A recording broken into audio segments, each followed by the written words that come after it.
स्वागत है आपका ध्रुव कोचिंग क्लासेस के YouTube चैनल पे। आज हमारे साथ हैं यश और सूरतगढ़ से यश हैं।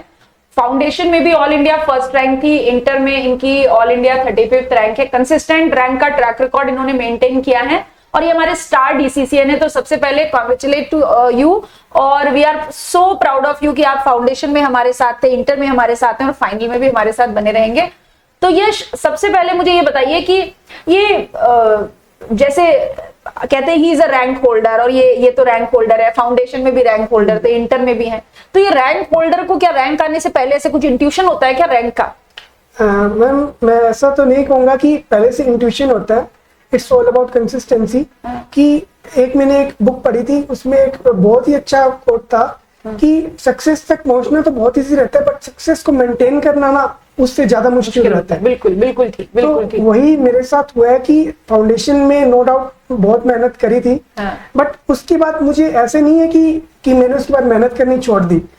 उससे मुझे मतलब डबल मेहनत इंटर में भी करनी पड़ी ऑल इंडिया रैंक लाने में। अच्छा, ठीक है। तो ये थोड़ा सा अपना रूटीन स्ट्रेटेजी के बारे में बताइए हमारे व्यूअर्स को कि क्या फॉलो अप करते थे, कैसे पढ़ते थे, कितने घंटे पढ़ते थे, किस सब्जेक्ट पे ज्यादा मेहनत करते थे? मैम, जैसे अपना शुरू में जनवरी से हमने क्लासेस लेना चालू कर दिया था एंड अगस्त में अपना सिलेबस कंप्लीट हो गया था। ठीक है। सो अगस्त में अपनी टेस्ट सीरीज भी अनाउंस हो जाती है। तो जैसे डेली क्लासेस लेते हैं अपने, तो उसमें तो जो क्लासेस में कराया उसको अपने रिपीट किया। ठीक है। और वीकली टेस्ट होते रहते हैं, तो अपना चैप्टर वाइज भी रिवीजन रहता है। तो जब टेस्ट सीरीज अनाउंस हुई तो फिर अपने को बहुत ज्यादा सीरियस हो जाना चाहिए कि अब एक स्ट्रेटेजी बनानी पड़ेगी अपने को कि इस तरीके से अपने को कंप्लीशन करना है। और लाइक अपने टेस्ट सीरीज से ये फायदा अपने को मिलता है कि अपने जो रिवीजन्स हैं वो मल्टीपल टाइम्स हो जाते हैं। ठीक है, बिल्कुल ठीक। Yes ma'am. ओके। लाइक जैसे कि 2 रिवीजन्स मैंने खुद के किए थे और 2 रिवीजन्स मेरे टेस्ट सीरीज के साथ हो गए, तो ओवरऑल 4 रिवीजन्स एग्जाम से पहले हो जाते हैं, तो एक डर खुल जाता है। ये देखिए, ये रैंक होल्डर की खास बात होती है, 4 रिवीजन कर लेते हैं। मींस मतलब आप एक बात नोटिस कीजिए यश के बारे में, he is a very clear about his planning, about his tracking कि इनको कैसे पढ़ना है। मतलब क्लास में पढ़ना है, क्लास के बाद रिवीजन करना है, क्लास टेस्ट देने हैं, टेस्ट सीरीज के साथ प्रिपरेशन करनी है, वहां स्ट्रेटेजी बनानी है, 2 रिवीजन टेस्ट सीरीज के साथ और उसके बाद 2 रिवीजन। और भाई इतना सारा पढ़ने के बाद तो फिर रैंक आनी पक्की ही है। तो प्लानिंग करनी है इस तरीके से ताकि आपकी कंसिस्टेंसी बनी रहे। तो अगर मैं बोलूं कि on a scale of 1 to 10, 10 is a higher side, 1 is a lower side, so आप टेस्ट सीरीज की इंपॉर्टेंस कहां मेजर करते हैं on a scale of 1 to 10? Like ma'am 8 to 9 score मैं टेस्ट सीरीज को दूंगा 10 में से। अच्छा।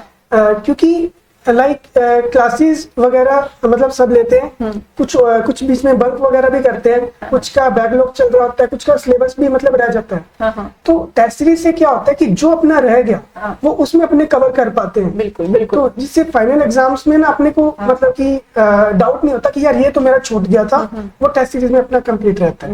बिल्कुल। अच्छा, और ऐसा कोई सब्जेक्ट जो जहां पे यश को डर लगता था, यार ये मैं कैसे करूंगा? मैम, डर तो ऐसा है कि अपने शुरुआत से मैंने जैसे OMSM है तो उसको मैंने थोड़ा सा मतलब थोड़ा इम्पोर्टेंस दिया, क्योंकि मुझे थोड़ा सा वो इजी लगा शुरुआत में। बट ऐसा मैं शुरुआत से चलता रहा और लास्ट में आके मैंने सोचा कि यार ये तो मतलब बहुत कम हुआ है। मैं मतलब प्रैक्टिकल सब्जेक्ट्स जैसे डायरेक्ट टैक्स, इनडायरेक्ट टैक्स, मतलब इनमें मैंने ज्यादा फोकस किया। मैं बिल्कुल सजेस्ट नहीं करूंगा कि आप सब भी ऐसा करें, क्योंकि लास्ट में बहुत प्रॉब्लम आ जाती है इससे। तो मतलब हर सब्जेक्ट को आपको इक्वल इंपॉर्टेंस देनी है। यस मैम, इक्वल इंपॉर्टेंस देनी है। और जैसे इस बार ऐसा हुआ कि बहुत सारे स्टूडेंट्स ने हमें जाके फीडबैक दिया कि कॉस्ट FM का पेपर थोड़ा सा ट्रिकी आया था। तो यश, इसके बारे में आपका क्या कहना है? यस मैम, ऐसा हुआ था बिल्कुल कि मेरी प्रिपरेशन कोर्स FM में बहुत अच्छी थी।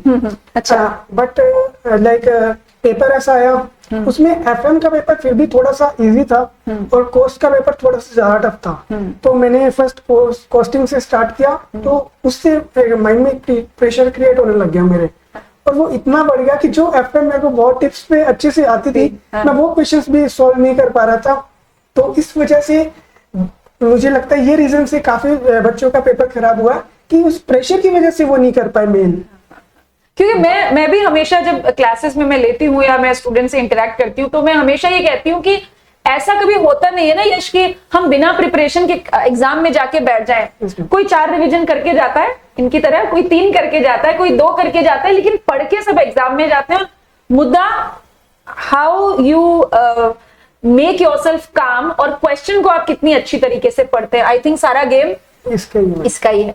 अच्छा, अब हम ना एक बहुत चुभने वाली बात यश से करने वाले हैं, ठीक है। हो सकता है इनको थोड़ा कम अच्छा लगे या हो सकता है कि व्यूअर्स को कम अच्छा लगे।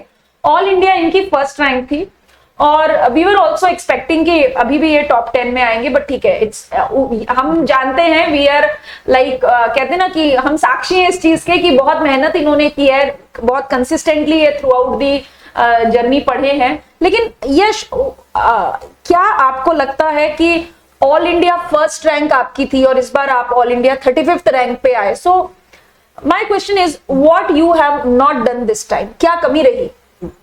नो डाउट मैं मुझे भी एक्सपेक्टेशन यही थी कि टॉप 10 में मेरी रैंक आएगी, बट मुझे जो लगता है कि मेरे से गलती इस बार रही कि पूरे साल तो मैंने अच्छे से पढ़ाई की, बट जो लास्ट के जो 8 डेज थे जिनमें मेरे एग्जाम्स हुए, so उसमें क्या था कि थोड़ा जो प्रेशर था वो थोड़ा ज्यादा क्रिएट मैंने अपने माइंड पे कर लिया एंड थोड़े बहुत नींद वगैरह नहीं ले पाए। तो उस मतलब कि जैसे टेस्ट में मुझे जो टेस्ट सीरीज में मुझे आता था मैं वो भी थोड़े बहुत मुझे उसमें भी डाउटफुल आने लग गया था। अच्छा। तो सारा गेम वो 8 डेज के प्रेशर का था। तो मैं यही सजेस्ट करूंगा व्यूअर्स को कि जो उस प्रेशर को मेंटेन करने के लिए ना अपने को ज्यादा से ज्यादा टेस्ट सीरीज देनी चाहिए।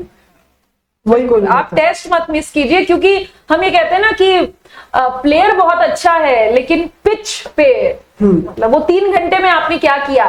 तो ये बात इसलिए नहीं है, मतलब चाहे इनकी रैंक 1 आए या इनकी रैंक 35th आए, ही is a very sincere very intelligent student और फ्यूचर तो इनका बहुत ब्राइट है। बट हाँ, जो बात इन्होंने इंटर में सीखी कि ये 8 दिन का स्ट्रेस दिमाग पे नहीं रहना है, काम बहुत रहना है, तो डेफिनेटली ये लर्निंग फाइनल में जाके पक्का इनको हेल्प करने वाली है। Thank you so much. और अब मुझे बताइए कि बेस्ट कॉम्प्लीमेंट क्या था रैंक आने के बाद आपको, जिसको सुन के लगा यार मतलब यही सुनना था मुझे। तो कि एक्चुअली जो बेस्ट कॉम्प्लीमेंट था वो मेरे फादर की तरफ से था कि उनके एक फ्रेंड है सीए जो हमारे मतलब होम टाउन में ही है। तो जब उन्होंने उनको बताया और उन्होंने जो प्रेज दी, जो मेरे फादर को सुन के जो खुशी हुई, वो जो उन्होंने मेरे साथ शेयर की वो मेरे लिए बेस्ट था।